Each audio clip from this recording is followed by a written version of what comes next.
ఈరోజు మనం నేర్చుకోవాల్సింది, తెలుసుకోవాల్సింది క్రూర దూత. దేని గురించి? క్రూర దూత. అంటే దూతలలో క్రూర దూతలు కూడా ఉంటాయా అంటే ఉంటాయి. ఆ క్రూర దూత మనల్ని ఎక్కడికి నడిపిస్తుంది, క్రూర దూత ఎవరితో ఉంటుంది అనేది మనం తెలుసుకోవాలి. కొన్ని విషయాలు మనం అనుకుంటూ వాటితోనే సరిపెట్టుకుంటూ మనం నడుస్తూ ఉంటాం, జీవిస్తూ ఉంటాం. ఎప్పుడైనా అది నిజమేనా కాదా అన్నది మనకు తెలియాలనంటే, మన జీవితంలో మనకి ఏదైనా జరగాలి, లేదనంటే మాటలైనా మనం వినాలి. కనుక క్రూర దూత ఎలా ఉంటుంది, ఎవరి వెంట వెళుతుంది అనేది మనం తెలుసుకోవాలి. అలా తెలుసుకుంటే మనం ఒక క్రమశిక్షణలో ఉంటాం. సంఘము అంటే ఈ లోకానికి నేర్పేది ఏంటో తెలుసా? సంఘం క్రమశిక్షణ నేర్పాలి. చూద్దాం. సామెతల గ్రంథం 17వ అధ్యాయం 11వ వచనాన్ని ఒకసారి మనం ఆలోచన చేద్దాం. తిరుగుబాటు చేయువాడు కీడు చేయుటకే కోరును, అట్టి వాని వెంట క్రూర దూత పంపబడను. అంటే క్రూర దూత ఎవరి దగ్గరకు పంపబడుతుందట? ఏ లక్షణాలతో ఉన్న వారి దగ్గరకు క్రూర దూత వస్తుందట? తిరుగుబాటు చేయువాడు. 2, కీడు చేయటానికి కోరును. అంటే ఎవరైతే తిరుగుబాటు చేస్తారో, తిరుగుబాటు చేసేవాడితో ఏముంటుంది? అలాంటి వారి వెంట క్రూర దూత పంపబడును. అంటే దేవుడు అన్ని చూస్తున్నాడా? అందరిని చూస్తున్నాడు అంటే అందరినీ చూస్తున్నాడు, అన్నిటిని చూస్తున్నాడు. వీడితో ఇప్పుడు ఏ దూతను పంపాలనేది కూడా చూస్తుంటాడు. ఒకసారి మీరు ఆలోచించండి. క్రూర దూత పంపబడును అంటే ఎవరైతే తిరుగుబాటు. ఏమండి, మన జీవితంలో మనం చేయకూడదు. ఈరోజు క్రైస్తవ్యంపై ఎంత తిరుగుబాటు జరుగుతుందో మనకు తెలియదు కాదు. అంత వ్యతిరేకంగా ఉంటున్నారు ఈరోజు. దేవుని మాటలన్నా, క్రీస్తు అన్నా, బైబిల్ అన్నా సమాజానికి నచ్చడం లేదు. నచ్చకపోగా బైబిల్ మీద, దేవుని మీద, క్రీస్తు మీద ఈరోజు ఎలా తిరుగుబాటు చేస్తున్నారు చూడండి. చంపేస్తున్నారు సేవకులైన వారిని, దేవుణ్ణి దూషిస్తున్నారు, క్రీస్తుని అవమానిస్తున్నారు, బైబిల్ను తగలపెడుతున్నారు. తిరుగుబాటు కాదా? ఇలా తిరుగుబాటు చేసే వాళ్ళంతటిని కూడా కీడు చేయడానికే సిద్ధపడుతున్నారు. ఇలాంటి వారి వెంట ఏమొస్తుందట? క్రూర దూత పంపబడుతుంది అని చెప్తున్నాడు దేవుడు. అంటే ఎంత ప్రమాదంలోకి వాళ్ళు వెళ్ళిపోతారో తెలియటం లేదు. మీరు ఇక్కడ గమనించండి. వీళ్ళు ఏమనుకుంటున్నారంటే, ఈ లోకంలో మనకు ఉన్నది కదా, అధికారం ఉంది, మనం ఏదైనా చేయగలము అన్న ఆలోచనతో ముందుకు వెళుతున్నారు. కానీ దేవుడు చూస్తూ వాళ్ళతో ఏం పంపిస్తున్నాడో వాళ్ళకి అర్థం కావటం లేదు. క్రూర దూత పంపబడుతుంది అంటే, ఈ క్రూర దూత పంపబడుతుంటున్నప్పుడు దీని ద్వారా జరిగే నష్టాలేంటి, దీని ద్వారా ఎలాంటి శిక్షలు వస్తాయి, ఏమైనా ఆలోచిస్తున్నారా? తిరుగుబాటు చేసే వాళ్ళందరినీ కూడా బైబిల్ ఏమన్నదో తెలుసా? దుష్టులు, దుష్టత్వం, భ్రష్ట స్వభావం. ఇలాంటి వారు ఏమండి, వీళ్ళు చేసేటువంటి తమ పాపపు పనుల వల్ల ఏం కలుగుతుంది? నష్టాలు వస్తాయి. ఇలాంటి నష్టాలతో మనకేం కలుగుతుంది? శిక్షను స్వయంగా తెచ్చుకుంటూ ఉంటారు వీళ్ళు. దుష్టులు అనేవారు తమ పాపాలను ఏం చేస్తుంటారు? నష్టాలు, ఇబ్బందులు కలిగిస్తారు. ఈ కష్టాలు, ఇబ్బందులు కలిగించేటువంటి వీరికి శిక్ష ఖచ్చితంగా పడుతుందా అండి? అంటే చేసిన పాపానికి శిక్ష పడుతుంది అనేది మరిచిపోతున్నారు. మనం ఏమండి, శిక్ష పడుతుంది అని తెలిసి ఎంత భయంగా ఉంటున్నాం ఆలోచించండి మీరు. శిక్ష వస్తుంది అని తెలిసినా భయపడుతున్నామా? భయం అనేది మనకు లేదండి. అంటే ఎందుకు లేదు? భయం వచ్చినాడు చూద్దాం, ఏ రోజు జరిగిద్దో ఆ రోజు చూద్దాంలే అన్న ఆలోచనతోనే ఉన్నారు కదా. కొన్ని సందర్భాలు జరుగుతూ ఉంటాయి, వాటిని మనం నేర్చుకోవాలి. జరిగిద్దా అంటే జరుగుతూ ఉంటాయి. రెండోది ఏంటంటే, ఏమంటే తిరుగుబాటు ద్వారా మనం నేర్చుకునేది ఏంటి అని అంటే, మనకు మనమే స్వయంగా బాధను తెచ్చుకుంటాము, శిక్షను తెచ్చుకుంటాము అన్నది మొదటగా మనం గమనించాలి. ఇక కీడు చేయకూడదని మనం తెలుసుకోవాలి. మన జీవితంలో మనం చేయకూడనిది ఏంటి? కీడు చేయకూడదు. తిరుగుబాటు ధోరణిని మనం విడనాటాలి. కీడు చేసేటువంటి వాళ్ళు ఎవరైతే ఉన్నారో జాగ్రత్తగా గమనించి చేయకూడదు అని తెలుసుకోవాలి. ఇక తిరుగుబాటు ధోరణి అనేటువంటి ఎవరికి ఉంది? అలాంటి ఆలోచనలు కలిగిన వారిని కూడా ఆ ఆలోచనలు మనం ఏం చేయాలి? విడిచిపెట్టాలి అని ఇది మనకు చెప్తూ ఉంది. నిజంగా విడిచిపెట్టాలా? విడిచిపెట్టకపోతే ప్రమాదం జరిగిద్దా? జరిగిద్దండి. ఒకనాడు ఇజ్రాయేలీలు ఎలాంటి భయంకరంగా ఆయన తిరుగుబాటు చేశారో మీరు కొన్ని మాటలు మీకు చూపిస్తాను. 78వ కీర్తన ఒకసారి చూడండి. కీర్తన గ్రంథం 78వ అధ్యాయంలో 56వ వచనం ఒకసారి చూడండి.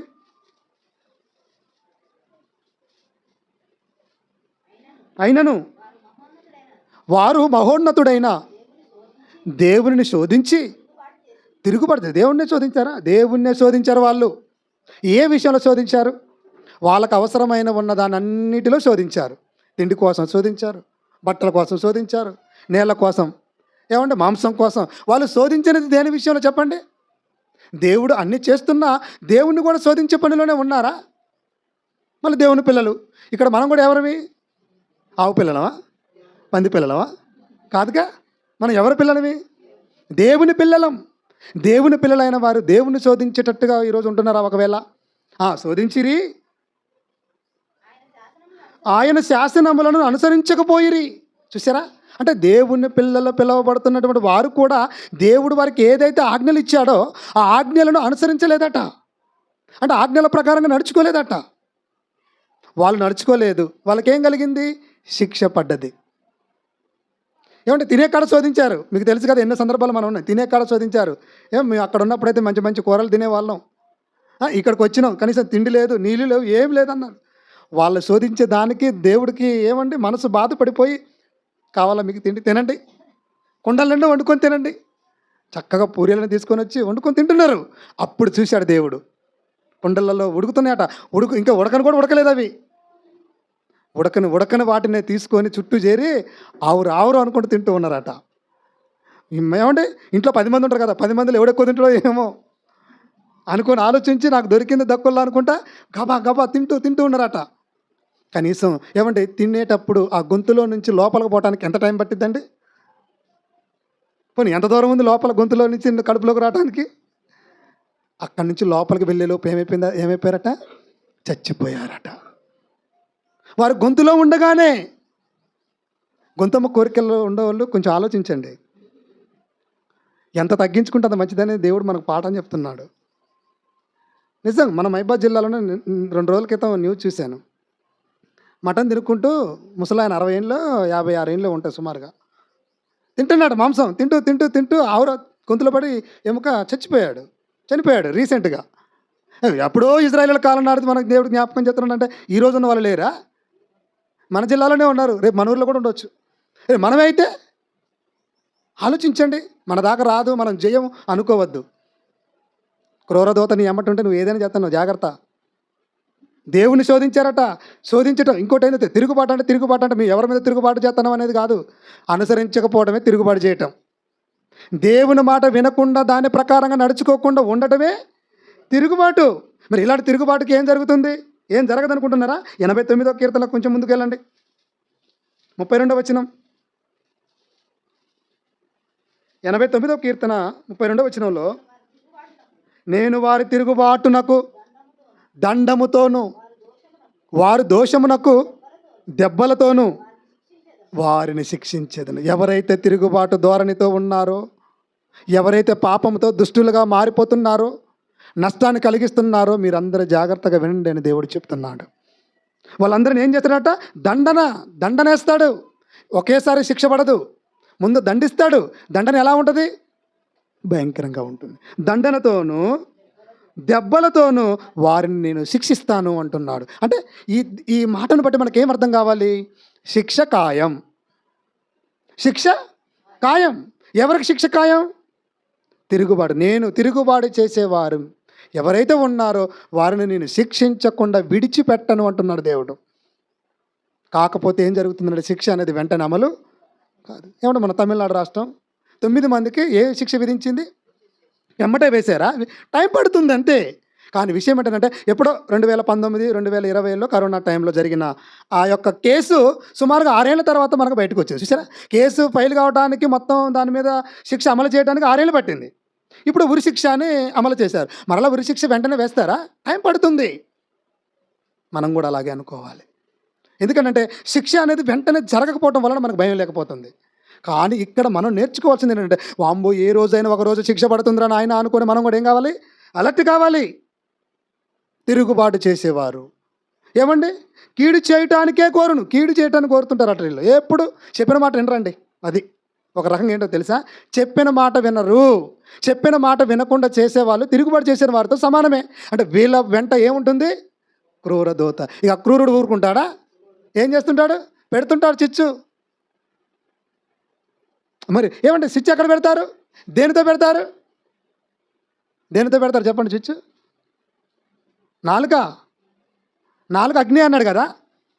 సమాజంలో మంచిని సమాధి చేయటానికి, చెడును ఎక్కువ చేయడానికి నాలుకేంటండి ఈరోజు. నాలుక గురించి చాలా జాగ్రత్తగా మీరు ఆలోచించాలి. ఇది మంచిది కాదు, అందుకే లోపల ఉంది. దానిని కాపాడుకుంటామా? ఏమండి, నోటి ద్వారా శిక్ష, నాలుక ద్వారా శిక్ష వస్తుంది. నిజమేనా? నిజమే. అందుకే నాలుకను గురించి దేవుడు ఎన్నో చెప్పాడు లేండి. నాలుక గురించి దేవుడు చెప్పందంటూ ఏం లేదు, ఎన్నో మంచి మాటలు చెప్పాడు. కనుక మీరు కొద్దిగా జాగ్రత్తగా కాపాడుకోండి అంటున్నాడు. కనుక ఇక్కడ మనం తిరుగుబాటు చేసే వాళ్ళలో ఉన్నారు, తర్వాత చెడు మార్గంలో నడిచే వాళ్ళు ఉన్నారు. ఏమంటే ఇలాంటి వారితో క్రూరదూత నడుస్తూ ఉందట. కనుక వీళ్ళు పాడైపోతారు. ఇలాంటి వారి మార్గంలో మనము నడిచినా పాడైపోతాము. కనుక మనం నడుచుకోకూడదు. అందుకే యోధా పత్రిక ఇప్పుడు రండి. యోధా పత్రిక ఇప్పుడు మనం చదువుకున్నాం కదా, లేఖన భాగం. ఏం చదువుకున్నాం? వారు కయ్యను నడిచిన మార్గం. ఇక్కడ ఒక వ్యక్తిని మనకు చూపిస్తున్నాడు. కయ్యను నడిచిన మార్గంలో వాళ్ళు నడిచారట. ముందుగా కయ్యను గురించి ఆలోచిద్దాం. కయ్యను ఎవరండి? అవ్వ ఆదాములకు పుట్టిన మొదటి కుమారుడు, మనకు తెలుసు. ఆదికాండం 4వ అధ్యాయంలో కనబడుతూ ఉన్నారు. ఇక్కడ కయ్యను నడిచిన మార్గంలో మనం నడవద్దు అన్నాడు. అంటే కయ్యను నడిచిన మార్గం మంచిది కాదా? మంచిది కాదు. తన వెంట క్రూరదూత నడుస్తుంది, క్రూరుడిగా మారిపోతున్నాడు. తన తమ్ముడైన హేబేలు ఉన్నాడు. ఏమండి, కయ్యను వ్యవసాయం చేసేవాడు కదా, హేబేలు గొర్రెలు కాచుకుంటూ తనకు జీవితాన్ని గడుపుతూ ఉన్నారు. ఇలా ఒకరోజు ఇద్దరు వెతుకుతూ ఉన్నారు, ఎవరి పనులు వాళ్ళు చేసుకుంటున్నారు. దేవునికి కానుక అర్పించారు. ఏమంటే కయ్యను ఇచ్చింది ఎందుకో తీసుకోలేదు దేవుడు, హేబేలు ఇచ్చింది మాత్రం దేవుడు తీసుకున్నాడు. ఈ సమయంలో కయ్యనుకి ఏం కలిగింది? అది ఒకటి గుర్తుపెట్టుకోవాలి. కయ్యను అనగానే అతనిలో ఉన్నటువంటి మనస్తత్వం మనకు అర్థం కావాలి. ఎలాంటి మనస్తత్వం ఉంది ఆయనకి? ఎలాంటి మనస్తత్వం ఉంది చెప్పండి? అసూయపరుడు, దుర్నీతిపరుడు. ఈ 2 లక్షణాలు చాలండి నాశనం చేయటానికి, శిక్ష తెచ్చుకోవటానికి. అలా ఎప్పుడైతే హేబేలు అర్పణ దేవుడు అంగీకరించాడో, తన మనసులో ఏమనుకున్నాడో ఏమో కానీ అసూయ పడిపోయి తన తమ్ముడైన హేబేలు చంపడానికి కూడా వెనకాడలేదు. అంటే ఈ భూప్రపంచంలో మొట్టమొదటి హత్య చేసిన వాడిగా మిగిలిపోయాడు, హంతకుడిగా మారిపోయాడు. తనలో అప్పటి వరకు ఉన్నటువంటి మనసు ఎలా మారింది చెప్పండి? సొంత వాళ్ళను కూడా చంపేటువంటి మనసు, తోడబుట్టిన వాడిని చంపాలన్న మనసు ఏంటండి అది? దేని ద్వారాతో చెప్పండి? అసూయ ద్వారా. అంటే అసూయ అనేది ఎంత ప్రమాదకరమో చూడండి. నాన్న వారిని చూడదు, రక్త సంబంధంలో చూడదు, ఎవరినైనా పాడు చేస్తుంది. ఇదే తిరుగుబాటు. ఎప్పుడైతే ఈ ఆలోచనలు మనకుంటున్నాయో కీడు చేయడానికి రెడీ అవుతుంటాడు కదా. అంటే ఇప్పుడు మీరు ఆలోచించండి, కయ్యను తమ్ముడిని ఎప్పుడు చంపాలి, ఎక్కడ చంపాలని ప్లాన్ వేసుకుంటున్నాడా లేదా? అంటే మనసులో అంతా ఏం చేసుకుంటున్నాడు? సిద్ధపడుతున్నాడు. ఎంత క్రూరల్గా ఆలోచిస్తున్నాడు చూడండి. అలా ఒంటరిగా ఉండనప్పుడు చూశాడట, బలంగా కొట్టేసి చంపేశాడు. అప్పుడు కసి తీరిందా? అంతేనా? మనిషిని చంపేంత వరకు మనసులో ఏం పెట్టుకున్నాడు? కసి పెట్టుకున్నాడు. ఎప్పుడైతే చంపాడో అయిపోయిందని అనుకున్నాడు, కానీ దేవుని లెక్కలోకి వెళ్ళిపోయాడు. ఇక్కడ ఒక దుర్నీతిపరుడుగా కనపడుతున్నాడు, ఒక దుష్టుడుగా కనపడుతున్నాడు, ఒక అసూయపరుడుగా కనపడుతున్నాడు. ఇతని లక్షణాలు మనలో ఉండకూడదు. ఎందుకనంటే దేవుడు విడిచిపెట్టకుండా ఎలాంటి శిక్ష వేశాడు? ఎలాంటి శిక్ష వేసాడు తెలుసా? దేశదిమ్మరవై తిరుగుదు అన్నాడు. దేవుని ఆజ్ఞల ప్రకారంగా నడుచుకోలేని వారు తిరుగుబాటు చేస్తారంటారు. అంటే దేవునికి వ్యతిరేకంగా నడుచుకుంటారు వీళ్ళంతా. ఇలాంటి వారితో క్రూరదూత ఉంటుంది. వీరిని నాశనానికి నడిపించేంత వరకు వీళ్ళకి అర్థం కాదు. కనుక ఇప్పుడు నేను దేశదిమ్మరనై తిరుగుతాను అన్న విషయం కయ్యనికి ముందే తెలిసిందా? దేవుడు చూపించాడు, అలా దేశదిమ్మరవై తిరుగుతాడు, ఇతన్ని ఎవరు కూడా చంపొద్దు అని ఒక గుర్తు కూడా వేశాడు, సింబల్ వేశాడు. అంటే కయ్యను చూడగానే ఒక గుర్తు. ఏంటా గుర్తు? దుష్టుడు, క్రూరుడు, అసూయపరుడు, సొంత వాడిని చంపినవాడు, దేవునికి భిన్నంగా నడుచుకున్నవాడు అనేటువంటి లక్షణాలు ఆ గుర్తులో కనపడుతూ ఉంటాయి. అవునా కదా చెప్పండి? మనం ఏదైనా సర్టిఫికేట్ తీసుకున్నాం అనుకోండి, ఆ సర్టిఫికేట్ తీసుకుంటున్నప్పుడు ప్రభుత్వం వాళ్ళు ఏం చేస్తుంటారు? ఒక సీల్ వేస్తారు, ముద్దిర. దాని మీద ఏముంటుంది? గుర్తుంటుంది. 3 సింహాలని వాళ్ళకి గవర్నమెంట్‌కి సంబంధించినటువంటి అధికారము కలిగినటువంటి ఒక గుర్తుంటుంది. ఆ గుర్తు ఉంటేనే మన సర్టిఫికేట్ అనేది చెల్లుతుంది. అందుకే ఇంత క్రూరుడిగా ఉన్నటువంటి ఈయన ఏ మనిషి కూడా చంపకూడదు. మనిషి చంపకూడదు. చేసిన నేరాన్ని తలుచుకొని తలుచుకొని క్షీణించిపోవాలి. ప్రతి ఒక్కళ్ళు ఇతను అసహించుకునేలా ఉండాలి అని దేశదిమ్మరిగా మార్చాడు.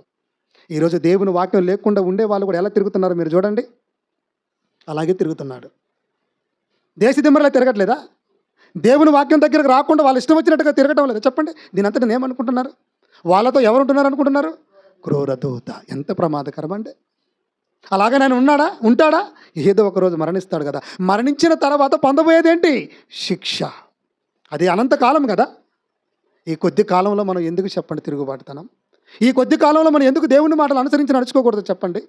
ఈ కొద్ది కాలంలో మనకు అనసూయలు ఎందుకు చెప్పండి? భిన్నాభిప్రాయాలు మనకెందుకు చెప్పండి? మనసులో పెట్టుకొని ఏం సాధిద్దామని? జనరల్గా మీరు ఆలోచించండి. ఇవన్నీ మన మనసులో ఉంటే మనం భక్తులు ఎలా అవుతాం? ఇవన్నీ మన మనసులో ఉంటే క్రీస్తుని అనుసరించే వాళ్ళు ఎలా అవుతాం? యేసు ముద్రలు మనం ధరించుకోవాలి. యేసు ముద్రలు ఏంటి? కొడితే కొట్టాడా? తిరిగితే తిట్టాడా? దూషించలేదే, తిరిగి కొట్టలేదే. ఒక చెంప కొడితే రెండో చెంప చూపించమన్నాడే. నీ శత్రువులు నీ కాని చేస్తున్నారు, నీ కీడు తలపెడుతున్నారు, నేను చంపాలని చూస్తున్నారు. ఆయన నువ్వేం చేయమన్నాడు? నీకు శత్రువులుగా భావించుకుని వాళ్ళ కొరకు ప్రార్థన చేయి. యేసు ముద్రలు ధరించుకున్న వాళ్ళు ఇలా ఉంటారు. ఎందుకంటే యేసు వెంట నడిచేది క్రూరదూత కాదు కదా. కాదు. ఈరోజు మనం ఎవరి వెంట నడుచుకుంటున్నాం చెప్పండి? ఎవరితో నడవాలనుకుంటున్నావు? సంఘంతో నడవాలనుకుంటున్నావా? సంఘ సభ్యులతో కలిసి ఉండాలని అనుకుంటున్నావా? సంఘ సభ్యులతో ఉండటానికంటే సంఘం లేని వారితో ఎంత హ్యాపీగా మాట్లాడతామో, ఎంత పర్ఫెక్ట్గా తిరుగుతూ ఉంటామో. అదే సంఘంలో ఉన్న దూత పరలోక దూతతో లక్షణాలు కలిగిన వారే కదా. రేపు చనిపోతే పరలోకంలో ఉన్న దూతలే కదా మనకు ఎదురయ్యేది. ఇలాంటి వారితో కలిసి ఉందాం, కలిసి తిరుగుదాం, కలిసి మాట్లాడుకుందాం, కలిసి దేవుని పని చేద్దాం. ఎవరికి ఉంటుందండి? ఈరోజు దేవుని ఆజ్ఞలు అనుసరించకుండా వెళ్ళిపోతున్నారట. దేవుడు శిక్ష వేస్తాడని చెప్తున్నా మనం ఫాలో కాకపోతే ఎందుకు చెప్పండి? అందుకే మరలా జ్ఞాపకం చేస్తున్నాడు యోధా పత్రికలో 11వ వచనంలో అదే కదా. కయ్యను నడిచిన మార్గం అంటే క్రైస్తవులారా, మీరు ఒక్కసారి మీరు ఆలోచించండి. ఈరోజు సంఘాలలో ఉంటున్నటువంటి విశ్వాసులారా, మీలో ఎవరికైనా అసూయ ఉందా? నాకు లేదన్న వాళ్ళు చేయొద్దండి. దేవుని ఎదుటున్నారు, దేవుని సన్నిధిలో ఉన్నారు. మన మాట అవునంటే అవును, కాదంటే కాదు. కయ్యను ఆ రోజు వెంటనే పలకలేదు. మనకు కూడా అబద్ధం ఆడావా? దేవుడు విడిచిపెట్టాడు. అది నేనైనా మీరైనా మనం ఎవరమైనా మనుషులమే. కనుక మీరు ఆలోచించండి. అంటే ఇప్పుడు ఒక ముద్ర కయ్యనులో చూస్తున్నాం. ఈరోజు మనం కూడా ఎలా చూడాలి? వీళ్ళు క్రైస్తవులండి, క్రీస్తులో ఉన్నారండి, వీళ్ళలో క్రీస్తు కనపడుతున్నాడు అని అంటారా? అచ్చం దేవులా ఉన్నామండి, దేవుని లక్షణాలు కనపడుతున్నాయండి వీళ్ళలో. ఏంటి పేరు పెట్టుకున్నాం మనం చెప్పండి? మనం బయటికి వెళ్తే ఎలా ఉండాలి? సంఘానికి దేని గురించి చెప్తున్నాడు? దుష్టుడుగా ఉన్నాడు. వద్దు, అలాంటివి మానుకోండి. రెండోది ఏమన్నాడు? బహుమానం పొందవలెనని బిలాము నడిచిన తప్పు త్రోవ. చూసారా? బిలాము ప్రవక్త అండి. దేవుని పక్షాన ప్రవక్తగా ఉన్నాడు. మోయాబీల కాలంలో బాలాక్ అనేటువంటి ఒక రాజు ఉన్నాడు. ఇజ్రాయేలీలను క్షపించటానికి కూడా సిద్ధపడిపోతుంటాడు ఈయన. సంఖ్యాకాండంలో మనం చూస్తూ ఉంటాం. 22వ అధ్యాయం 24వ అధ్యాయంలో మనకు కనబడుతుంది. ఇక్కడ తన గురించి మనం నేర్చుకునేది ఏంటి అంటే, ప్రధానంగా దేవుని పిల్లలైన వారిని కూడా శపించటానికి ఆయన సిద్ధపడిపోతున్నాడు. దేనిని బట్టి? ఆయనకు ఒక ఆశ ఉంది, డబ్బు రావాలి, కీర్తి రావాలి అని. ఈ రెండేనండి మనిషిని శిక్షణలోకి నడిపించడానికి చాలు. అదే కదా మనం నేర్చుకునేది. వద్దు. దేవుని పిల్లలతో ఎలా ఉంటున్నాం? దేవుని పిల్లలని తెలుసు కదా బిలాముకి. తెలిసిన తర్వాత కూడా వాళ్ళ దగ్గరికి రాజు పంపిస్తే వాళ్ళతో మాట్లాడాలా? ఎందుకు వచ్చారు మీరు, వద్దులే పోండి అని చెప్పాలా లేదా? చెప్పండి. దేవుని కనుక్కొని చెప్తాలని అప్పటికే తెలిసిపోయింది నీ మనసు ఏందో. అంటే దేవుని కనుక్కునేంత వరకు నువ్వు వాళ్ళని నీ ఇంట్లో పెట్టుకున్నావు అంటే దాని అర్థం ఏంటి? వద్దండి, తప్పండి, మీరు వెళ్ళిపోండి, అలాంటి మంచి పనిది కాదు అని ఏమైనా చెప్పాడా? మీరు ఈరోజు ఉండండి, దీనితో మాట్లాడతాను, అప్పుడు చెప్తాను అంటావా? అప్పటికే నీ మనస్తత్వం ఏంటో అర్థమైపోయింది. కనుక ప్రేమ దేవుని వల్ల మీరు ఎందుకు ఇలా బిలాము చేసినంటే తనకు పేరు రావాలి కదా. వాళ్ళు క్షమించాడు. చూసినా పర్వక్త చెప్పినట్టుగా జరుగుతుంది అనుకోవాలి కదా. ఈరోజు చాలామంది కీర్తి కోసం ఏదైనా చేస్తారు కదనండి. కీర్తి కోసం ఏదైనా. ఈ మధ్యకాలంలో కూడా అతి చేశాడట. భిక్షకాలు ఉంటారు కదా, అలాంటి వాళ్ళని చంపుతూ ఉన్నాడు. ఎందుకు చంపుతున్నాడంటే, ఒక హంతకుడు అంటే ఒక హీరోలా సమాజంలో కనబడాలన్న ఆలోచనతో చేశాడట వాడు. ఇదేం పోయే కాలం అండి. సమాజంలో జరుగుతున్నా చూడండి, కీర్తి కోసం ఏదో మంచి పేరు. ఒక విలన్ అంటే ఇలా ఉంటాడు, ఈయన చూసి భయపడాలన్నట. ఎవరు భయపడతారు? చట్టం భయపడద్దా నీకేమైనా? నువ్వు చట్టానికి భయపడినప్పుడు నీకెందుకు చట్టం భయపడుతుంటుంది? నువ్వు దేవునికి భయపడుతున్నావా? చట్టం మన మీద అమలు అవుతుంది. ఇక్కడ మొత్తానికి బిలాము ఏమైపోయాడు? వెళ్ళిపోతా ఉంటున్నప్పుడు ఏమండి, గాడిద మీద పోవటానికి సిద్ధపడిపోతుంటాడు కదా, 3 సార్లు ఏమంటే అది మంకేస్తుంది. మంకేసినప్పుడు అర్థం కావాలి కదా, కొట్టాడు. మళ్ళీ కొట్టినప్పుడు 3సారి కొట్టినప్పుడు మాట్లాడింది. 3సారి కొట్టినప్పుడు మాట్లాడింది, ఎందుకు నువ్వు నన్ను కొడుతున్నావు? నీ రోజునైనా నేను పని చేయకుండా ఉన్నానా? నీకు ఏ పని చేయాలో చెప్పు. నేను ఎందుకు అంకె వేస్తున్నానో, నేను ఆగిపోతున్నానో కనీసం ఆలోచించవా నీవు? అప్పుడు మాట్లాడింది మానవ స్వరంతో. అంటే మనిషి ఎప్పటికి బుద్ధి వస్తుంది? జంతువులు మాట్లాడినప్పుడు కానీ మనుషులకు బుద్ధి రాదు.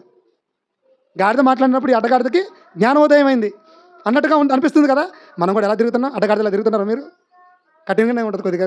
అక్కడ చెప్తున్నాడు దేవుడు, కయ్యను నడవకండి, బిలాము నడిచిన తప్పు త్రోవ మనల్ని తప్పు త్రోవలోకి ఏమన్నా త్రోవలోకి నడిపించడానికి ఈ కళ్ళ ముందు నీకు ఎన్నో వస్తూ ఉంటాయి, బహుమానాలు వస్తుంటాయి, నీకు మంచి మంచి ఆఫర్లు వస్తుంటాయి. కనుక నువ్వు తప్పు దారిలో నడవకండి. తప్పు మార్గంలో నడిచిన వారిని మంచి మార్గంలో నడిపించేవాడే కదా క్రైస్తవుడు. అదే చేశాడు యేసుక్రీస్తుల వారు. మీరందరూ తప్పు త్రోవలో నడుస్తున్నారు, నా మార్గం ఉంది, నా మార్గంలో జీవం ఉంది, నా మార్గంలో నీతి ఉంది, న్యాయం ఉంది, పక్షపాతం లేదు, రండి అని చెప్పాడు ఆయన. అదే మార్గాన్నిలో మనం నడుచుకుంటున్నప్పుడు మనం ఏ మార్గంలో నడుచుకోవాలని ఈ సమాజానికి చూపిస్తున్నావు నువ్వు? చూసారనండి, ఏదైనా అంతే ఉంటుంది. సత్యానికి వ్యతిరేకంగా ఏదైనా అలాగే నడుతుంటుంది. ప్రియమైన దేవుని వరలారా, ఇక్కడ మనం నేర్చుకోవాల్సింది, చివరికి ఏమైపోయాడు బిలాము? మిద్యానీయుల చేతులతో వాళ్ళతో పాటు ఏమంటే నశించిపోతున్నప్పుడు ఇతను కూడా నశించిపోయాడు కదా. వద్దు, ఏదైనా మనము చాలా జాగ్రత్తగా మనం నేర్చుకోవాలి. మనం ఒక్కొక్క భక్తులను చూసి వాళ్ళ మార్గాలు ఏంటి, వాళ్ళ ఆలోచనలు ఏంటి, వాళ్ళ నిరీక్షణలు ఏంటి, వాళ్ళు ఎలా బ్రతికారు, మనం ఎలా బ్రతకాలి, మన తరానికి ఎలా మన బ్రతుకుల్లో చూపించాలి. ఇది ఏది లేకుండా మనం ఎదిగిపోతే క్రైస్తవులు అయిపోతామా? క్రైస్తవులు అంటే ఏంటి? పాటలు గంట పాడాలి, అర్ధగంట వాక్యం వినాలి, అంతేనా? అయిపోయింది ఆరాధన. ఏదైనా మళ్ళీ గొప్ప కార్యక్రమాలు ఉంటే, సందర్భాలు ఉంటే అందులో మనం కలుసుకుందాం. ఈరోజు సమాజంలో అలాగే ఉన్నది కదా. నిజమైన భక్తులు ఎక్కడ ఉంటున్నారు చెప్పండి? ఏ మార్గంలో నడుచుకుంటున్నావు? తప్పు మార్గంలో నుంచి నడిపించడానికి దేవుడు నీకు ఏ విధంగానైనా బుద్ధి చెప్పిస్తాడు. అక్కడ గాడితో చెప్పించాడు, ఇక్కడ నీ సహోదరుడితో బుద్ధి చెప్పిస్తాడు. అప్పుడు మరి నువ్వు వినవా? నేను విననండి అంటే నువ్వేం చేయలేము. అంటే నీతో ఏముంది? క్రూరదూత. అతనితో ఉన్నారనుకోండి, మనం కూడా పోతాం. మరి అప్పుడు మనం ఏం చేయాలి?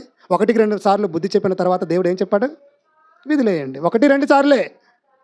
ఇక పోయినంత పడుకుతో మనం ఏం చెప్పుకుంటూ పోతామండి? దేవుని పని ఎంతో ఉంది కదా, అదంతా చేయాలి కదా.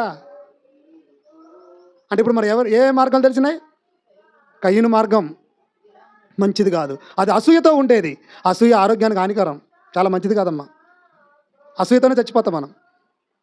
మనశ్శాంతి ఉండదు, సరైన నిద్ర పట్టదు, సరైన మిత్రులు ఉండరు, అది నీకేముండదు, చాలా భయంకరం.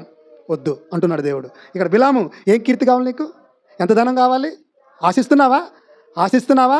నశించిపోతావు. వద్దు. ఎంతో కాలం పేరు నిలవదు. ఎందుకండి చెప్పండి?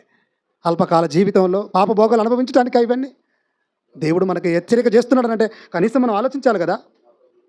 కనుక తప్పు త్రోవలో నడుచుకోవద్దు. మిగతా ఎవరి గురించి చెప్తున్నాడు చూడండి. కోరావు చేసినట్టు తిరస్కారం చేసినట్టు నశించారట. ఇది ఎక్కడ కనపడుతుంది మనకి? సంఖ్యాకాండం 16వ అధ్యాయంలో కనపడుతూ ఉంటారు. కోరాహు గురించి మనకు తెలియజేస్తున్నాడు. కోరాహు ఏమండి, అహరోను, మోషే గారు నాయకత్వంలో ఇజ్రాయేలును నడిపిస్తుంటున్నప్పుడు వాళ్ళలో ఇతను తిరుగుబాటుదారుడిగా మారిపోయాడు. మా మీద నువ్వు అధికారం చెలాయించడానికి నువ్వెవడివి అన్నట్టుగా వాళ్ళు మాట్లాడారు. దాతాను, అభిరాము, వీళ్ళతో పాటు 250 మందిని కూడా ఇతను పోగు చేసుకున్నాడు. అది మనకు బైబిల్ కనపడుతుంది. మీరు సంఖ్యాకాండం 16వ అధ్యాయంలో చదివితే. ప్రియమైన దేవుని వలన ఇది కూడా మరలా జ్ఞాపకం చేస్తున్నాడు. ఎందుకు? కొత్త నిబంధన గ్రంథంలో సంఘానికి. అంటే వీళ్ళ మార్గాలు మంచివి కావు, వీళ్ళ ఆలోచనలు బాగోలేవు, వీళ్ళు చాలా భయంకరమైన మనస్తత్వం కలిగిన వారు, మంచిని అంగీకరించే మనసు ఉండదు. సహోదరుడు చెప్పితే మాటలు వినరు, వాళ్ళ ఆలోచనల ప్రకారంగా నడుచుకుంటారు తప్ప చెప్పిన మాట ప్రకారంగా నడుచుకునే స్వభావం కలిగిన వారు కారు వీళ్ళు. అందుకే చివరికి ఏమైపోయాడు తెలుసా? 250 మందిని తిరుగుబాటు చేశారు. 50 మందితో కలిసి మోషే గారి మీద తిరుగుబాటు చేశారు. మనకు తెలుసు కదా ఇది. దేవుడు విడిచిపెట్టాడా? ఏం చేశాడు తెలుసా? చదవండి. నశించిపోయారు. ఎలా నశించారో మీరు చూడండి.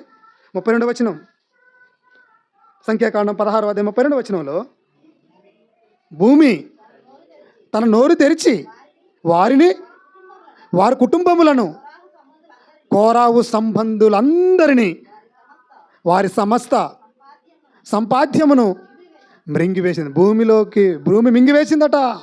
వాళ్ళది ముగ్గురే కాదు, 250 మంది కాదు, వాళ్ళతో పాటు ఎవరైతే ఉన్నారో వాళ్ళందరినండి. కోరాహు సంబంధులు. నువ్వు ఎవరి సంబంధివి? నువ్వు కోరాహు సంబంధివా? కాదు, మనం క్రీస్తు సంబంధులం. వారు అపవాది సంబంధులుగా మారిపోయారు. కారణం కళ్ళ ముందు కనబడుతున్నది చెప్తే వినాలా? నువ్వు మా మీద ఏంటి అధికారం చేస్తున్నావు? తిరుగుబాటు ధోరణి వచ్చేసిందా? అంటే వాళ్ళతో పాటు ఏముంటుంది? క్రూర దూత పంపబడును. ఏం చేశాడు దేవుడు? అప్పుడే తీసేస్తానన్నాడు. అసలు మోషే గారితో ఏమంటాడు? ఏమంటే దేవుడు అసలు ఆ టైంలో చంపివేయాలనుకుంటాడు, కానీ ప్రార్థన చేస్తాడు. తన బాధ్యత చేయాలి కదా, చేశాడు. అయినా కూడా శిక్ష అమలైపోయింది.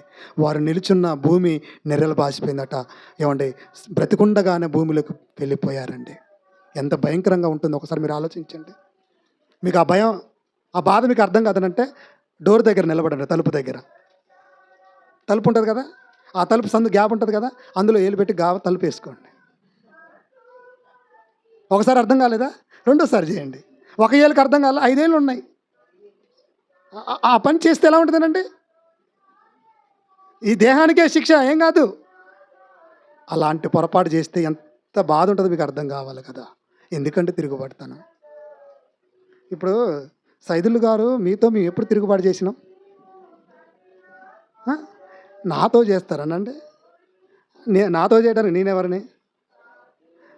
దేవుడితో చేస్తున్నాం మనం అందరం. అలా చేయకూడదు అంటున్నాడు దేవుడు. అదే మీరు ఎవరితో చేస్తున్నారు? మనం అంతా దేవుడి సంబంధం కదా. నేను చెప్పే బాధ్యత నేను మీ మీద తిరుగుబాటు నేను చేశాను అనుకోండి, నా పని చేస్తాడు. మీరు నా మీద తిరుగుబాటు చేశారు అనుకోండి, దేవుడు మిమ్మల్ని చూసుకుంటాడు. ఏదైనా భయమే కదా. ఉంటున్నప్పుడు భయం కలిగి బ్రతకాలి మనం. కనుక ఆ సంబంధులందరూ కూడా ఏమైపోయారు అంటే, ఎప్పుడైనా ఇక్కడ మనం నేర్చుకోవాల్సింది ఏంటంటే, వ్యతిరేక భావం విశ్వాసులకు ఉండకూడదు. అది విశ్వాసులం కదా మనం. క్రీస్తు రక్తంలో ప్రతి వారం మనం శుద్ధి చేయబడుకుంటున్న మనం మనస్సులో ఎలా ఉండాలి? కల్మిషం లేనిదిగా ఉండాలి, పవిత్రంగా ఉండాలి. వ్యతిరేక భావన ఎవరి మీద ఉండకూడదు. మీ మీద ఎవరికైనా వ్యతిరేకం ఉందా? మీలో మీకు ఉంటుంది కదా. ఒకళ్ళంటే ఒకళ్ళకి పడదు. పడిద్దా అండి? ఎందుకు పడదు? ఏదో చిన్న వ్యతిరేకం, చిన్న మనస్తత్వం. ఆ చిన్న మనస్తత్వాలు కోపతాపాలకు దారితీస్తాయి. ఆ కోపతాపాలు మనలకి ఎక్కడికి నడిపిస్తాయి? ఎక్కడికి నడిపించవా? పాతాళానికి నడిపిస్తాయి. కనుక మన అందరం కూడా ఆత్మ సంబంధులం కాబట్టి బంధం నిలబడాలంటే ప్రేమ ఉండాలి. ప్రేమ ఉండాలంటే కోపతాపాలను కత్తిరించుకోవాలి. మీరు బాగా గమనించండి, మన వేలకు గోర్లు పెరుగుతాయి కదా. గోర్లు పెరిగినప్పుడు గోర్లను కత్తిరిస్తాం, కానీ ఏలను కాదు కదా. ఏదో చిన్న మనస్పర్ధలు వస్తాయి, కుటుంబంలోనో, భార్యాభర్తల మధ్యలో, విశ్వాసాల మధ్యలో. ఎవరికొకరు మనస్పర్ధలు వచ్చినప్పుడు కోపతాపాలను కత్తిరించండి, కానీ బంధాన్ని కాదు కదా కత్తిరించుకునేది. మన ప్రేమ బంధం కదా. మరి ఎలా ఉంటారు మీరు చెప్పండి? మీరేమంటారంటే ఏలు పోయినా పర్వాలేదు కానీ గోరు ఉండకూడదట. ఏమండి, గోరు కోసం వేలుని తీసేస్తావా? చరిత్రలో నిలిచిపోదాం అనుకుంటున్నావా? అయ్యేమన్నా నిక్కీర్తతుంది అనుకుంటున్నావా? వద్దండి. ఎందుకండి చెప్పండి? అంటే ఏం కనబడుతుంది మనకి? వ్యతిరేక భావన. తిరుగుబాటు చేసేవాడు ఉండకూడదు. అలాంటి వారితో ఉన్న సంబంధులను కూడా ఏమైపోయారు? మొత్తం భూమి మింగివేసిందట. మింగివేసిందా? అగ్నిలో కాలిపోతూ ఉన్నారు. ఇది మనకు పాఠం కాదా చెప్పండి? ఇలాంటి వారు ఇప్పుడు చదవండి, 12వ వచనం, 11, 12 వచనాలు చదువుకుందాం. తర్వాత ఏం నేర్పుతున్నాడు చూడండి. 12వ వచనం అండి, యోధా పత్రిక. వీరు నిబ్బరముగా మీతో, అబ్బా ఎలా ఉంటారంటే నిబ్బరంగా ఉంటారు. మాకు ఏం కాదు, మీ ఆరాధనకు పోతున్నాం, రక్తాన్ని తీసుకుంటున్నాం, శరీరాన్ని తింటున్నాం, సువార్త కార్యక్రమాల్లో పాల్గొంటున్నాం, అందరికి వందనాలు పెడుతున్నాం, ఎవరు పెట్టకపోయినా మీ ఎంత బాగుంటున్నామో తెలుసా? మార్కులు వేసుకుంటున్నాం కదా మనం. చివరికి ఏమంటున్నారు చూడండి, వీళ్ళందరూ సుభోజనం, మంచి భోజనం చేస్తున్నారు, మళ్ళీ కడుపు నిండా సుభోజనం చేయిచు తమ్మును తాము నిర్భయముగా పోషించుకొనుచు మీ ప్రేమ బిందులో దొంగ మెట్టలుగా ఉన్నారు. చూసారా, దొంగలు అంటున్నాడు దేవుడు. మంచి భోజనమే, బాగానే ఉంటుంది, పలకరింపులు అన్నీ బాగుంటాయి, కానీ లోపల ఎందుకో మనసే ఎలా ఉంటున్నారట? దొంగగా ఉంటుంది. దొంగ మెట్టలుగా, మీ ప్రేమ బిందులలో దొంగ మెట్టలుగా ఉన్నారు. ఇలాంటి వారు గాలి చేత ఇటు అటు కొట్టుకొని పోవు నిర్జల మేఘాలుగా ఉన్నారు. ఏంటంటే అడిపోతారు ఇటుపోతారు. నిలకడ అనేది ఉండదండి వీళ్ళకి. నిలకడ లేని వీళ్ళకి తోడెవరు? క్రూరదూత. ఆడిపోతున్నావు, నాతో నీతో ఉంటాను నేను. కమిట్మెంట్ అయితే క్రూరదూత. అది లోపలికి దేశపై అందులో పడేసిన దాకా మనకు అర్థం కాదు. అక్కడికి పోయిన తర్వాత ఏంటి నన్ను ఇలా ఇలా చేసావంటే అప్పుడు జ్ఞానోదయం అయింది. నిర్జల మేఘాలు అంటే ఉపయోగం లేని మేఘాలు. మేఘాలు బాగున్నాయి, వర్షం వస్తుందేమనుకుంటాం మనం. కానీ మనం చూస్తూనే ఏమైపోతుంటాయి?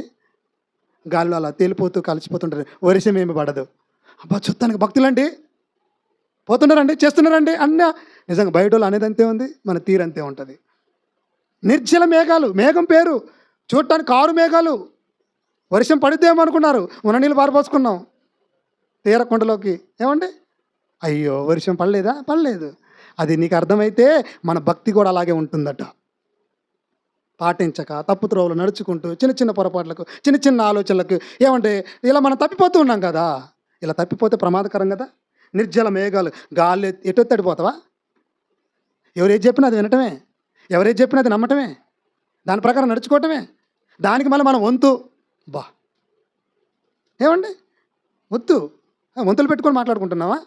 వంతులు పెట్టుకొని చేస్తున్నావా? పొరపాటు చేస్తున్నాం మనం. గాలికి ఇటు అటు కొట్టుకొని పోవు నిర్జల మేఘములుగాను కాయలు కాయని కాయలు రాలి ఫలములు లేక 2 మారులు చచ్చి వేలతో పెళ్ళగింపబడిన చెట్లుగా ఉన్నారు. మీరు ఎలాంటి చెట్లు? చచ్చిపోయిన చెట్టు. వేలు కూడా పెలిగింపబడినటువంటిది ఎలా ఉంటుందో అలా పనికి రాని వారుగా మనం ఉంటున్నాం. అంటే ఫలింపలేని చెట్టుగా ఉన్నాం. అంటే మనం అందరం కూడా ఇప్పుడు ఆత్మీయంగా చచ్చిపోతున్నామా? ఆత్మీయంగా చచ్చిపోయిన మనల్ని బ్రతికించారు కదా. ఆత్మ ఫలాలు మనలోకి రావాలి కదా. కానీ ఈరోజు ఈ లోకంలో మనము దేవుని పిల్లలంగా ఎలా బ్రతుకుతున్నాం మీరు ఒకసారి చెప్పండి. నువ్వు చెట్టువేనా? నువ్వు చెట్టువే అన్నాడు. నువ్వు ఎలాంటి చెట్టువి మారిపోయావు? కాయలు లేవు, ఫలాలేమి లేవు. 2 సార్లు ఒక్కసారి చచ్చిపోతేనే ఇబ్బంది. 2 సార్లు చచ్చిపోయిన చెట్టు ఎలా ఉంటుంది చూడండి. పెళ్ళగింపబడి వద్దండి. అంటే మన భక్తి జీవితం అనేది రోజు రోజుకి ఏమైపోతుంది? తగ్గిపోతుంది. ఏమంటే చెట్టు చచ్చిపోకుండా ఉండాలంటే ఎల్లప్పుడూ దానికి అవసరమైంది ఏంటి చెప్పండి? నీరు. భూమిలోకి నీరు పోసిన కొద్దీ ఆ చెట్టు ఏమైపోతుంది? బాగా ఎదుగుతుంది, పచ్చదనంగా ఉంటుంది, కాయలు కాస్తాయి, పూలు పూస్తాయి. అంటే ఇక్కడ మీరు బాగా గమనించండి, చెట్టుకి భూమికి నీటికి ఉన్న బంధం చూడండి ఎలా ఉందో. ఎప్పుడైతే మనం నీళ్లు అందకపోవటం చెట్టుకు జరుగుతుందో అప్పుడు చెట్టు ఎండిపోవటం మనం చూస్తుంటాం. చెట్టు ఎప్పుడు ఎండిపోతుంటుంది? నీరు అందకపోయినప్పుడే కదా. నీరు అందకపోయినప్పుడు చెట్టు అనేది ఎండిపోతున్నట్టుగా మనం చూస్తుంటాం. అంటే నీరుతో ఎప్పుడు కూడా ఆ ప్రక్రియ జరుగుతూనే ఉండాలి. ప్రక్రియ అనేది ఎప్పుడు ఆగిపోతుందో చెట్టు ఎండిపోతుంటుంది. ఇక్కడ కూడా మనకైతే మన ప్రక్రియ ఏంటి? ఎప్పుడైతే మన సంఘానికి కొంచెం దూరం అయిపోతామో, వాక్యానికి మనం దూరం అయిపోతామో అప్పుడు మనం కూడా చిన్నగా ఎండిపోవటానికి సిద్ధపడిపోతూ ఉంటాం. అంటే ఆత్మీయమైనటువంటి స్థితిలో మనము తగ్గిపోతూ ఉంటాం. ఇక దేవుని పనులంటూ పోదాంలే, చేద్దాంలే, ఈ ఒక్క వారం పోకపోతే ఏమైంది, ఈ సువార్తకి ఇవ్వకపోతే ఏమైంది, ఇలాంటి ఆలోచనలు మనకు వచ్చేస్తుంటాయి. అలాంటిది ప్రమాదమే కదా. అంటే ఆ ప్రక్రియ ఆగిపోతే చెట్టు ఎండిపోతుంది. దేవునికి ఉండే ఏమంటే వాక్యంతో నీ ప్రక్రియ జీవిత భక్తి విధానం కూడా ఆగిపోయింది అనుకోండి, మనం కూడా ఏమైపోతాము? భక్తిహీనులంగా మనం మారిపోతూ ఉంటాం. అంటే మనం భక్తిహీనులంగా మారిపోకుండా ఉండాలంటే, మనం భక్తిగా మనం ఎదగాలంటే మనం ఎప్పుడు కూడా ఎలా ఉండాలి? సంఘ సహవాసంతో ఎదుగుతూ ముందుకు నడుచుకుంటూ వెళ్ళిపోతూ ఉండాలి. అదే చెప్తున్నాడు కదా దేవుడు. ఏమంటే ఎన్ని జ్ఞాపకం చేశాడండి? కయ్యూని జ్ఞాపకం చేశాడు, బిలాముని జ్ఞాపకం చేశాడు, తర్వాత కోరహుని జ్ఞాపకం చేశాడు, తర్వాత మేఘాలను జ్ఞాపకం చేశాడు, తర్వాత చెట్లని. ఈ 5 భాగాలలో మన తీరేంటి? మన తీరేంటి? ఒక చెట్టుగా ఉన్నావా? చెట్టు అంటే నీడనిస్తుంది. పోనీ చెట్టు అయితే చచ్చిపోయినా బ్రతుకుతూ అది ఉపయోగపడుతుంది. చెట్టు చనిపోయినా ఉపయోగపడుతుంది, మనం వాడుకుంటాం. మరి నిన్ను బతుకున్నప్పుడే వాడుకునేటట్టు లేము, ఇంక చచ్చిపోయిన తర్వాత మనల్ని వాడుకుంటారు. మేఘాలు అంటే ఎందుకు చెప్పాడు? మేఘాలు అనేది నీరు సమృద్ధిగా ఇస్తుంది, పంటలు పండుతాయి, సమృద్ధమైన వాటర్ వస్తుంది కాబట్టి ఎన్నో పక్షుల జీవరాశులకు ఏమంటే దాహం తీర్చడానికి ఉపయోగపడుతుంది, మన సేద్యం చేసుకోవడానికి నీరు ఉపయోగపడుతుంది. అంటే ఒక వ్యవసాయం చేయడానికి నీరు అవసరం. మరి మనం సంఘంలో ఉన్నటువంటి మనం విస్తరించాలి కదా, అనేక మందికి వాక్యం ప్రకటింపబడాలి కదా. మరి ఎలా ఉంటుందని చెప్పండి. మేఘాలుగా ఏమైనా ఉంటున్నావా? మేఘానివే, కానీ ఉపయోగం లేని మేఘానివి. తర్వాత ఇంకెవరితో పోల్చాడు? కోరహ అవ్వచ్చు. అంటే వ్యతిరేక భావన. ఎవ్వరితోనేమండి, నేనేమనుకుంటానంటే మీతో నేను వ్యతిరేకంగా ఉన్నాను అనుకోండి నా మనసులో, నేను అప్పుడు ఏమనుకుంటానో తెలుసా? నాకు ఖచ్చితంగా ఏదో ఒక రోజు శిక్ష అమలు అవుతుంది. ఎందుకనంటే మీలో ఉన్నది పరిశుద్ధాత్ముడు. అంతే కదా! పరిశుద్ధాత్ముడికి వ్యతిరేకంగా నేనేం చేసిన పాప క్షమాపణ ఉండదు కదా మరి. అది నేను అలా అనుకోవాలి. నేను మీకు చెప్తున్నాను కదా! మీలో ఉన్నది ఎవరో నేను చూస్తున్నాను. అంటే మనం ఒకరికి ఒకరు ఎలా చూసుకోవాలి? ఎదుటి వాళ్ళని అంటున్నామనంటే ఎదుటివాడు మనిషి కాదు కదా! ఆ మనిషిలో మారాడు కదా! అతనిలో ఉన్నది పరిశుద్ధాత్మ దేవుడు కదా! అతనికి నేను వ్యతిరేకంగా ఆలోచిస్తే దేవుడు చూడరా? దేవుడికి తెలిసిపోతుంది కదా! అయ్యో! నేను దేవునికి వ్యతిరేకంగా మాట్లాడుతున్నానా? దేవునికి వ్యతిరేకంగా ఆయన ఆలోచిస్తున్నాను అన్న భయం మనకేమైనా ఎప్పుడైనా వస్తుందానండి? లేదు. సైదులే చూస్తారు. సైదుల మొఖాన్నే చూస్తారు. నేనేం చేస్తానండి? ప్రార్థన చేస్తాను. ఇది కామన్. సమాజంలో ఈరోజు అదే జరుగుతుంటుందనండి. చెప్పిన మాట వినకుండా తిరుగుబాటు చేసిన వ్యక్తి సిద్కియా అనేటువంటి ఒక రాజు మనకు కనపడతాడు బైబిల్ గ్రంథంలో. ఎంత చెప్పినా వినలేదు. ఎంత చెప్పినా వినకుండా తిరుగుబాటు చేశాడు. దేవునికి భిన్నంగా నడుచుకున్నాడనండి. అలాంటి ఆయన చివరికి ఏమైపోయాడు తెలుసా? చచ్చిపోయాడు. ఎలా చచ్చిపోయాడు తెలుసా? క్రూరంగా చచ్చిపోయాడు. బబులోను రాజు కేవలం కళ్ళు పీకారనండి. అప్పుడు ఆ టైంలో ఏమండి, సిద్కియా అనేటువంటి రాజు కాలంలో ప్రవక్తగా ఇర్మియా గారు ఉంటారు. కానీ ఇర్మియా గారు దేవుని పక్షాన దేవుని మాటలు అందిస్తూ ఉన్నాడు. ఎంత అందించినా వినలేదనండి. చెప్పితే వినలేదు. మొండిగా తిరిగాడట. మొండికేశాడు. ఏమనుకుంటాడు? నాదే గెలుస్తుంది కదా అనుకుంటాడు. ఆయనలో మొండి కనపడుతుంది. కానీ తన కళ్ళ ముందు విజయంగా అన్నట్టుగా కనపడుతున్నాడు. నేను విజయం సాధిస్తున్నాను అన్నట్టుగా. చివరికి పట్టుకొని ఏమండి, బ్రతికుండగానే కళ్ళు తీసేస్తే ఎలా ఉంటాయి? అదే దేవుని పక్షాన నిలబడి దేవుని కొరకు ఏమండి ఎన్ని హింసలు పడ్డాడండి ఇర్మియా గారు. సరిగ్గా తిండి లేక, సరైన చోటు లేక, ఏమంటే బావిలో అయినా కూడా దేవుని కొరకు నీతిగా నిజాయితీగా దేవుని మాటకు లోబడి బ్రతికాడు. ఎందుకు చెప్తున్నానంటే సిద్కియా దేవుని మాటకు లోబడలేదు. ప్రవక్త చెప్తున్న మాటకు లోబడలేదు. అలాంటి అతను చివరికి పోయేసరికి భయంకరమైన శిక్ష అనుభవిస్తారు. మీరు ఇర్మియా గ్రంథం 52వ అధ్యాయంలో అతని గురించి రాయబడి ఉన్నది. చాలా భయంకరమైన శిక్ష అనుభవించాడు. చివరికి అంత భయంకరంగా చనిపోయాడు. అతని వెంట ఏం నడుస్తుంది అనుకుంటున్నారు మీరు? మీరు చూస్తారా? నేను చెప్పిన దాన్ని కాదు అనుకుంటే మీరు చూడండి దినవృత్తాంతంలో 2వ గ్రంథము. ఆ మాటలు చదివితే మనకు కూడా ఒకసారి మనసు ఎక్కుతాయి కదా. దినవృత్తాంతంలో 2వ గ్రంథం 36వ అధ్యాయం ఒకసారి చూడండి. 11వ వచనం. సిద్కియా ఏలన ఆరంభించినప్పుడు చదవండి. సిద్కియా ఏలన ఆరంభించినప్పుడు 21 ఏళ్ల వాడు యెరూషలేములో 11 సంవత్సరములు ఏలెను. అతడు తన దేవుడైన యెహోవా దృష్టికి చెడు నడత నడుచుచు, ఇది మనం తెలుసుకోవాలి, అతను దేవుని దృష్టికి ఎలా నడుచుకుంటున్నాడట? చెడు నడత, చెడ్డ మార్గంలో నడుచుకుంటున్నాడు. చెడు మార్గంలో నడుచుచు ఆయన నియమించిన ప్రవక్త అయిన ఇర్మియా మాట వినకయు. దేవుడు నియమించాడు ఎవరిని? ఇర్మియా గారిని. నా పక్షాన నిలబడి చెప్పు సమాజానికి, రాజైనా చెప్పు, ఎవరైనా చెప్పు, దేవుని మాట వినండి, లోబడండి. అలా ఇర్మియా గారి మాటలు అస్సలు వినలేదట. దీన్ని ఏమంటారు? పెడచెవన పెట్టాడు. పెడచెవన పెట్టడం అంటే ఏంటి? వినట్టుగా ఉండటం. అలా మాట వినకయో తన్ను తాను తగ్గించుకొనికి ఉండెను. చూసారనండి, తగ్గింపు ఉండదా? నేను తగ్గనండి, నేను వందనాలు పెట్టనండి. పోతావు. పోయాడా బిలాము? పోయాడా కోరావు? ఏం చేశారు? క్రూరదూతుంది. ఎందుకంత? దేని చూసుకొని? భక్తిని చూసుకుంటే ఏం కావాలి? తిరుగుబాటు చేయవు. భక్తిని చూసుకుంటే మంచి మార్గంలో ఉంటాం. అదే భక్తింటే ఏం చేస్తారో తెలుసా? దగ్గర పోయి వందనాలు పెట్టి తప్పైంది అనుకుంటాం. ఈరోజు ఈ మనసు సంఘాలలో సమాజంలో లేదండి. దేవుని వాక్యం చేత పట్టుకొని పోతూ ఉంటే ఏమంటే మన పాస్టర్లు అంటే చొక్కాలు విడిపించి విపరీతంగా కొడుతున్నారనండి. ప్రవక్త మాట వినట్లేదండి, సేవకుడు మాట వినటం లేదనండి. ఎంత భయంకరమైన శిక్ష వత్తదో వాళ్ళకి అర్థం కావటం లేదు. ఇక్కడ కూడా అదే చేస్తున్నారట, తన్ను తాను తగ్గించుకోవటం లేదు. ఇప్పుడు భక్తులైన మనందరికీ ఏముండాలి?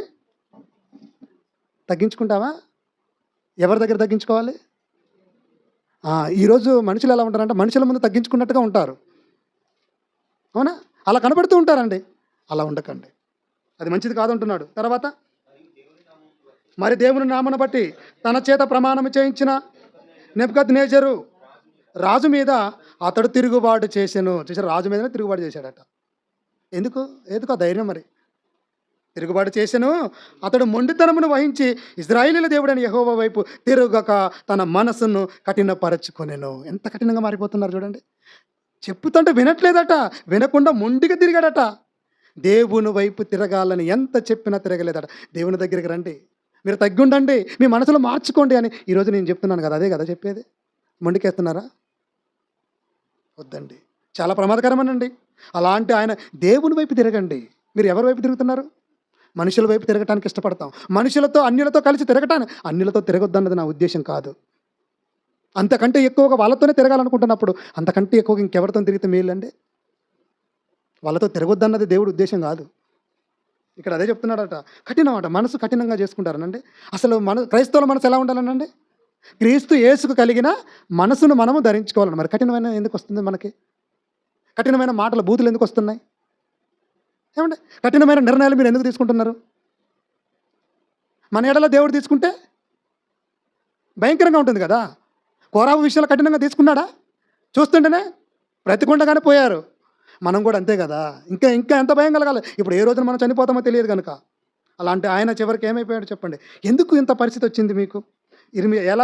ఇర్మియా గ్రంథం చూడండి. ఇతని గురించి ఏం జరిగిందో ఇర్మియా గ్రంథం 52వ అధ్యాయంలో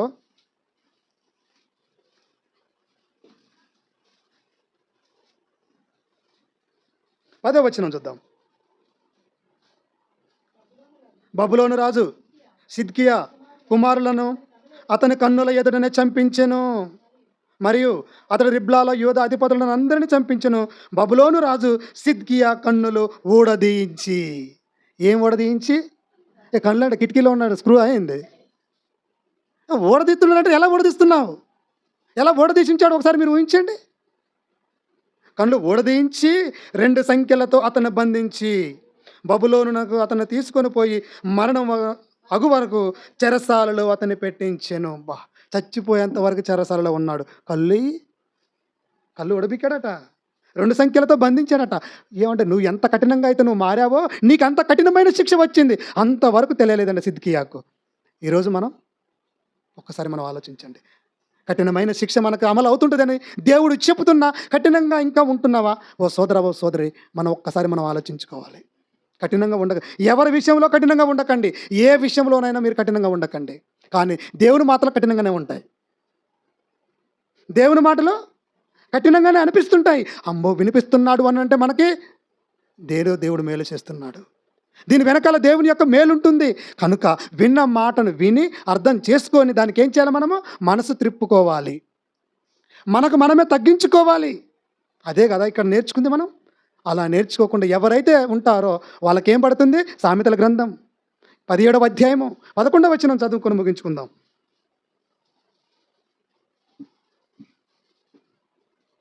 తిరుగుబాటు చేయువాడు కీడు చేయుటకే కోరును, అట్టివాని వెంట క్రూరదూత పంపబడును. చూసారనండి, క్రూరదూత పంపబడుతుంది. నీతో క్రూరదూత పంపబడకుండా ఉండాలంటే మనం మంచి మార్గంలో నడుచుకోవాలి, క్రీస్తు మార్గంలో నడుచుకోవాలి, తప్పు త్రోవలో నడుచుకోకూడదు. ఫలాలు లేని, ఆత్మఫలాలు లేని వారంగా మనం ఎదగకూడదు. తనను తాను తగ్గించుకునేవాడై ఉండాలి. దేవుని మాటకు లోబడేవాడుగా ఉండాలి. ఇలా ఎవరైతే ఉండరో వాళ్ళ వెంట క్రూరదూత వస్తుంది. భయంకరమైనటువంటి శిక్ష మనకు అమలవుతుంది. భయపడుతూ అనేక మందికి దేవుని భయాన్ని తెలియచేస్తూ సంఘ సహవాసంలో ఎదుగుతూ అనేక మందికి సువార్తను ప్రకటిద్దాం.